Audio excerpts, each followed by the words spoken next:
Hey YouTube friends, I just had an awesome lunch. I got the idea of combining one of my recipes I did yesterday evening, the one with the kale and the spinach and the shredded mozzarella cheese. You can find that one of my previous videos on my channel. So what I did was I combined it with some pork, and voila, out came this like really good tasting dish.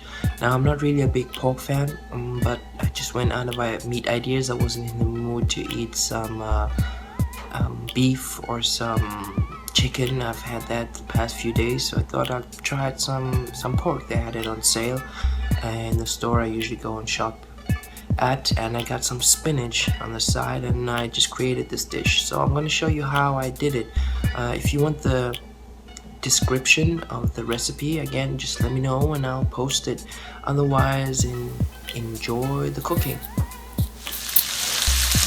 So in case you don't know it, this recipe, this is the pork, and the recipe is part of the meals that I eat on my ketogenic diet. It's a low carb diet. These are the spices I generally really like using. I just ran out of the chili at the back, and today I thought try out some Slap Ya Mama.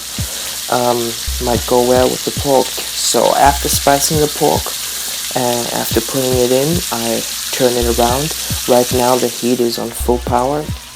Add some mushrooms and some celery.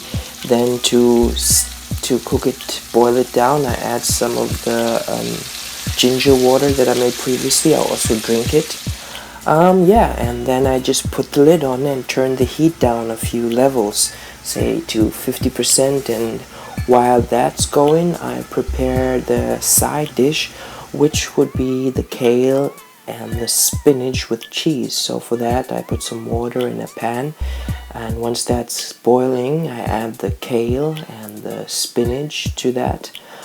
Add some spices, the ones you saw. I just don't add the Slap Ya Mama. And so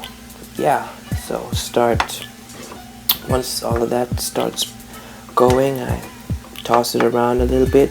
Add the cheese. You don't want to have your vegetables going for too long, otherwise they get mushy. You want them to be a bit crunchy. So right after this, I turn off the heat and put it onto a plate.